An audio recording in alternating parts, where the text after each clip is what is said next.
भारतीय पार्टी लोकतांत्रिक यानी बीपीएल भी अपनी तैयारी कर रही है। क्योंकि हम सेवा और समाधान की राजनीति में हैं तो हमारा तरीका थोड़ा अलग है, लेकिन हम टोटल 243 सीटों पे कैंडिडेट उतारने जा रहे हैं। क्या कुछ तैयारियां हैं इन सीटों पर? क्या कुछ मुद्दे पे चुनाव लड़ेंगे? देखिए, हम लोगों का जो मुख्य मुद्दा है कि लोगों की ज़रूरत क्या है। तो आम जो लोग हैं उनकी ज़रूरत है कि एक उनको अच्छा समाज मिले। और आप देख ही रहे हैं कि आज के डेट में बिहार में जो है क्राइम रेट्स बहुत हाई है। कानून है किताबों में, लेकिन कानून का राज नहीं। तो हम लोगों का एक प्रमुख मुद्दा है कि हम लोग की पार्टी यदि सरकार बनाती है या सरकार में आती है तो हम कानून का राज स्थापित करने में सक्षम होंगे। चुनाव आप लड़ेंगे, लेकिन आपके लोग जनता कैसे भरोसा करेंगे? क्योंकि यहाँ जब भी आंदोलन होता है आप कहीं दिखते नहीं है, स्टूडेंट को मार पड़ता है, आपकी कहीं आवाज नहीं आती है, तो लोग आप पे कैसे भरोसा करेंगे? देखिए, जो राजनीतिक तरीका है, तो एक तो जो पैटर्नल राजनीतिक तरीका है कि जो भी सरकार है हम उसका विरोध करें, वो अच्छा बुरा कुछ कहें, हम उनको बुरा बोलें और जनता के बीच में अपनी बात को लेके आए। कई बार सरकार जो है जो भी आंदोलनकारी है उनको बिना मतलब मारती है, पीटती है, चाहे छात्र हो या शिक्षक हो, सभी मार खाते हैं, नेता भी मार खाते हैं, जो कि सरकार का गलत नीति है और मारने का कोई व्यवस्था होनी नहीं चाहिए। अब ऐसे मुद्दों पे क्योंकि हम लोग सड़क पे नहीं आते हैं, क्योंकि हम लोग कार्यालय और न्यायालय की राजनीति करते हैं, तो हम लोग इस तरह का जो सड़क की राजनीति है इसका समर्थन भी नहीं करते हैं और हम लोग उस समय उपलब्ध भी नहीं हो पाते। इसलिए हमारा राजनीति अलग है, तरीका अलग है और ये जेंटलमैन लोगों की पॉलिटिकल पार्टी है, तो हम लोग इसलिए पीछे रह जाते हैं। सड़क पे आएंगे तो हो सकता है कि हमारे पे भी डंडा चले, फिर हम डंडा चलेगा तो पुलिस को हम न्यायालय में ले जाएंगे, फिर व्यवस्था सुधारने के लिए लंबी लड़ाई शुरू हो जाएगी। तो क्या जो स्टूडेंट को मार पड़ी है, क्या वहाँ भी आपकी जवाबदेही बनती है ना कि जो भी पुलिस अधिकारी उन पर डंडा चलाए उन्हें भी आप न्यायालय तक ले जाएं, कोर्ट तक ले जाएं? देखिए, जब पुलिस डंडा चलाया छात्रों पे, तो आप एक चीज़ देखते होंगे कि ऐसे जब भी माहौल आए, आज नहीं, छात्र आंदोलन से आप देख लीजिए, छात्र आंदोलन से 74 से आप देख लीजिए, जब भी माहौल बना और लोगों ने छात्रों को आगे किया, तो जो नेताजी उनको ले जा रहे हैं वो एसी कमरे में आराम कर रहे हैं। आम लोग पहले भी सड़क पे मारे जाते थे, आज भी छात्र भी मारे गए, छात्र के नेता उसमें नहीं पीटे गए, छात्र के नेता का पैर नहीं टूटा है। ठीक है, तो ये जो गलत काम कराते हैं उसको, इस काम को रुकना चाहिए। हमारे पक्ष में जो बात थी कि हमने उस समय भी सोशल मीडिया से हमने लोगों को संपर्क भी किया कि जो छात्र हैं वो एफआईआर करें, और जिन छात्रों पे एफआईआर किया है, क्योंकि पुलिस ने झूठा एफआईआर किया, पुलिस ने गलत एफआईआर किया, एफआईआर में आपकी सत्यता प्रमाणित हो, इसके लिए आपको सेक्शन 482 के तहत वाशिंग ऑफ एफआईआर में जाना पड़ता है अपने को निर्दोष साबित करने में। क्योंकि उनके जो नेता हैं जो छात्रों को ड्राइव कर रहे हैं, उनको सरकार को कोर्ट तक ले जाने में कोई इंटरेस्ट नहीं है, उनको पेपर में छपने का इंटरेस्ट है। इसलिए पिट जाए मिट जाए उससे कोई मतलब उनका नहीं है। आज भी कह रहे हैं कि जिनके ऊपर में भी गलत एफआईआर है वो हमारे पास आए, बीपीएल पार्टी में आए, हम सारे केस को निःशुल्क, 1 रुपया भी नहीं लगेगा, हम हर एक केस को क्वैशिंग के लिए हाईकोर्ट ले जाएंगे। लोगों का सवाल होगा कि अगर आप आज कार्यालय से राजनीति करेंगे, सड़क पे जाएंगे नहीं, तो लोगों का दुख कैसे सुनेंगे? अगर आपकी सरकार आ भी जाती है तो आप तो कहेंगे हम कार्यालय में ही बात करेंगे। कार्यालय और न्यायालय की राजनीति कह रहे हैं, सरकार सड़क पे नहीं बैठती है, सरकार या तो कार्यालय में होती है, सरकार या तो न्यायालय में होती है। हम राजनीति कहाँ कर रहे हैं? हम कार्यालय में ना राजनीति, कार्यालय में राजनीति करने का मतलब ये हुआ कि आप हमारे को यदि मान के चलिए कि मनरेगा मजदूर की शिकायत मिलती है तो हम आरटीआई लगाते हैं, आरटीआई से उसकी व्यवस्था जानते हैं। तो आप समझ गए कि हम कार्यालय में राजनीति कर रहे हैं और बहुत व्यवस्थित ढंग से कर रहे हैं। इसी तरह से किसी भी आदमी का कोई इंक्रोचमेंट है या कोई तकलीफ है तो हम उस चीज़ को लेकर के, आप जानते हैं कि सड़कों के लिए पीआईएल करते हैं। अभी रांची में हम लोगों ने एक पीआईएल फाइल किया, वहाँ का जो मेंटल हॉस्पिटल है उसकी दुर्दशा पे, किसी ने क्यों नहीं सोचा? हम लोगों ने कलेक्ट किया, गुड्डू बाबा ने इसको वहाँ फाइल किया। तो ये टीम एफर्ट है। तो कार्यालय और न्यायालय की राजनीति का ये मतलब नहीं हुआ कि हम कार्यालय बैठे हैं। ये मतलब हुआ कि हम आपकी जो समस्या है उसका समाधान हम न्यायिक तरीके से करेंगे, कानूनी तरीके से करेंगे। गैर कानूनी तरीका हमको नहीं आता है।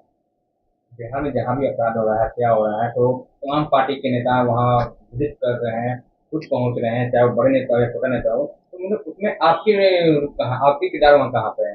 क्योंकि आप जाएंगे, लोग कुछ जानेंगे कैसे? देखिए, जहाँ तक जानने का सवाल है, कुछ तो गलतियाँ रहती है, कुछ तो लिमिटेशंस रहता है। आप जानते हैं कि राजनीति में धन की आवश्यकता भी होती है। आप अगर नई पार्टी चला रहे हैं, जितनी अच्छी पार्टी चला लें, अच्छे लोग आपके कोई काम नहीं आ रहे हैं। कोई ये बढ़ के तो नहीं बोला कि आप बहुत अच्छा काम कर रहे हैं, आप हमसे फंड लीजिए। कोई 1 रुपया देने को तैयार नहीं रहता है। पहली बात होती है, तो धन की कमी आ रही आती है। जहाँ तक पूरे बिहार में 38 जिले में जो 8,300 से ज़्यादा पंचायत हैं, हमें हमारे कार्यों के कारण हर एक पंचायत में 10-5 आदमी जानते हैं। इसका कारण ये है कि हम हर एक पंचायत में जो बसे हुए वसुधा केंद्र हैं, हम उसके निःशुल्क में लॉयर रहे हैं।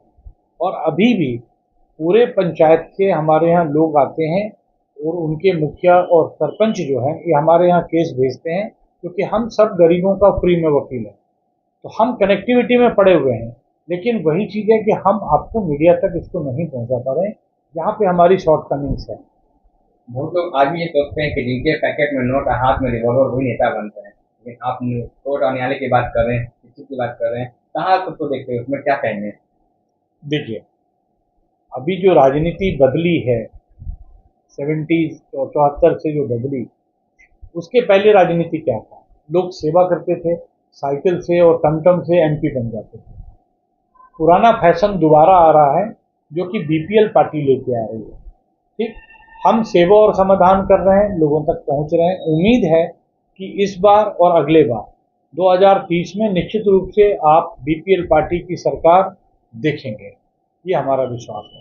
बिहार में से कई पार्टियां हैं जो दमखम दिखा रही है चुनाव में। कुछ ऐसी भी पार्टी जो अभी बिल्कुल मार्केट में नहीं आई है, लेकिन कुछ ही दिन में बड़ा नाम कमा लिए। हम प्रशांत किशोर की बात कर रहे हैं, हर मुद्दे पे खड़े रहते हैं, कुछ भी किसी को बोल जाते हैं, पत्रकारों से भी मिसबिहेव कर देते हैं, जनता के लिए बड़े बड़े गाड़ियां भी ले आते हैं। तो वहाँ खुद को कैसे रख पाइएगा आप? देखिए, आप जिस तरह से भी मार्केटिंग करें, देखिए आप जान रहे हैं कि पॉलिटिक्स आज के डेट में बड़ा बाजार है। ठीक, सरकार भी कहती है कि आपको इतना लाख रुपया खर्च करना है। एक कैंडिडेट पे सरकार अगर विधानसभा में 35-40 लाख खर्च करने की बात करती है, तो ये सारा पैसा तो खर्च होगा। आप समझ रहे हैं कि कितना बृहद मार्केट है। इस बृहद मार्केट में सभी प्लेयर आगे हैं, है ना। अब जिनका नाम आपने लिया, ठीक, उनकी अपनी स्ट्रेटजी है। लेकिन जो अभी मिड टर्म पोल हुआ, तो उसमें कितना वोट आया? ठीक, एक व्यक्ति जो इंडिपेंडेंट खड़े थे, उनको पहले से 18-19 हज़ार वोट आया हुआ था। बाद में किसी पार्टी से खड़े हुए तो 23-24 हज़ार वोट आए, मतलब 4 हज़ार आगे बढ़ा। बाकी 3 कैंडिडेट को 5 हज़ार के आसपास वोट आया। तो वोट कितना कन्वर्ट होगा, ये समय बताएगा। अगले बार विधानसभा में आपके पार्टी में गुड्डू बाबा खड़े हुए थे रीवा विधानसभा से, कितने सीटों से है? गुड्डू बाबा कितने वोट से? देखिए, गुड्डू बाबा को वोट नहीं आया, ठीक है, उनको 850 के आसपास वोट आया। और उन्होंने कहा, इस बात को उन्होंने समझे कि जिस तरह से वो लोगों के बीच में पहले थे, अभी जनता के बीच में वो नहीं जा पाते हैं, है ना। और इसका कारण है कि थोड़ा थ्रेट भी बढ़ा है, उनके पास बॉडीगार्ड भी है। बॉडीगार्ड समेत वो जनता के बीच में, गरीबों के बीच में नहीं जा पाते हैं, तो थोड़ा डिस्कनेक्शन था, इसमें कोई दिक्कत नहीं है। अच्छे लोगों को वैसे भी वोट वोट नहीं मिलता है ना। अगर गुड्डू बाबा इस प्रकृति के लोग हैं जिनको आदमी को हाथों हाथ लेना चाहिए था कि ऐसे प्रतिनिधि चाहिए, तो हो सकता है। हम इस बार चुनाव नहीं लड़ेंगे। बिहार में गठबंधन की राजनीति होती है, चाहे वो एनडीए में हो या महागठबंधन हो। क्या आप भी गठबंधन में कहीं शामिल होंगे? देखिए, गठबंधन के लिए हमारे पास अपॉर्चुनिटी था, 2020 में भी था, जब यशवंत सिन्हा जी आए थे, और अभी भी हमारे पास में है। 1-2 अपॉर्चुनिटी हमें ये भी मिल रही थी 2-3 पार्टियों से कि हम अपनी पार्टी को विलय करें और उनकी पार्टी में कोई पद ले लें। हमारी पार्टी जो है एक कंसेप्ट है, आप मान लीजिए गरीबों की राजनीति करते हैं, गरीबों से वोट मांगते हैं, गरीबों को सपना दिखाते हैं। आधी से ज़्यादा आबादी गरीब है। प्रधानमंत्री जी जब 80 करोड़ जनता को 5 किलो अनाज बेच रहे हैं, इसका मतलब है कि केंद्र सरकार ये मान रही है कि 140 करोड़ में 80 करोड़ लोग गरीब हैं। ये तो मान रही है। हम गरीबों की पार्टी हैं, ठीक। हम गरीबों का साथ खेल नहीं करते और हम गरीबों को एक ही प्रश्न पूछना चाहते हैं। आप किसी भी जाति के हों, आपने जाति को वोट दिया। हमने बताया कि किसी जाति का एक जेंटलमैन आए, उन्होंने उस जाति के नाम पे राजनीति शुरू करी, उनको 6 सीट मिला। 6 सीट में उन्हें कोई भी अपनी जाति को उन्होंने टिकट नहीं दिया। हर एक टिकट उन्होंने वैसे दिया जो पैसे वाले। अभी आप देख रहे हैं कि आप दूसरी एक पार्टी लोकसभा चुनाव लड़ी, उसमें उनको 5 सीट मिला। 5 सीट में उन्होंने किसको दिया?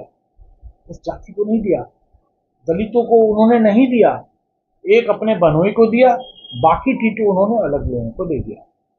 ठीक, लोग बोले कि इसमें पैसा इन्वॉल्व है, मुझे नहीं मालूम, लेकिन नेचुरली कि जो 100, 200, 500, 1000 करोड़ के लोग हैं, तो उनको क्या फर्क पड़ता है 25-50 करोड़ इधर उधर देने में। हम गरीबों के सामने एक ही प्रश्न पूछते हैं कि गरीबी मिटाने के लिए ये अमीर आदमी को वोट देके मिलता क्या है? आप गरीब हैं, 80 करोड़ की आबादी है, अपना रिप्रेजेंटेटिव खुद खड़े हो जाइए। अरे 70-75 साल से तो आप कहानी सुन ही रहे हैं कि हम गरीबी हटाएंगे, हम गरीबी मिटाएंगे। अरे खुद ही खड़े हो जाओ, देखो कितना वोट आता है।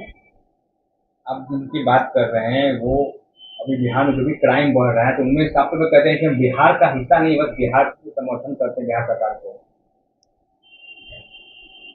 देखिए, एक भी विधायक नहीं है। एक प्रोवर्ब है, गुल खाए बुलबुल्ले से परहेज। ठीक, ये तो सभी लोग सुना बचपन में।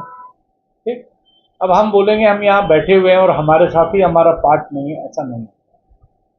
सभी को जिम्मेदारी लेनी चाहिए। आपके कंट्रोल में भले ना हो, लेकिन आप साथ हैं तो जिम्मेदारी लेने से भाग रहे हैं, इसका मतलब है कि आप भगोड़ा हैं, आप पे भरोसा नहीं कर सकते। अरे कलेजा तो वो होता है कि साथ हैं, गलत में भी साथ हैं, सही में भी साथ हैं। अगर आप गलत हैं तो आप सभी लोग जो हैं, बिहार में जो क्राइम हो रहा है, बिहार से जीत के गए हैं, आप 5 लोग हैं, आप रिजाइन करके दिखाइए।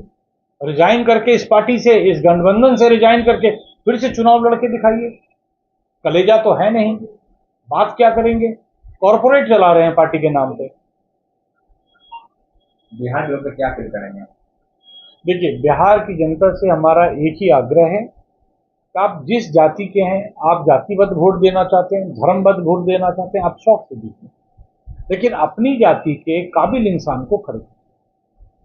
प्रधानमंत्री बिहार में आ रहा है, नरेंद्र मोदी इलेक्शन बिहार में आ रहा है, क्या करना चाहिए?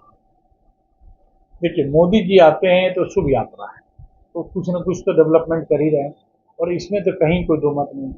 अब रही बात, वो जब आते हैं तो कहीं ना कहीं कुछ ना कुछ दे के जाते हैं, उनका स्वागत कर लीजिए, ठीक है, उसमें तो कोई बुराई हम लोग को तो नहीं दिखती है। ठीक है, थैंक यू।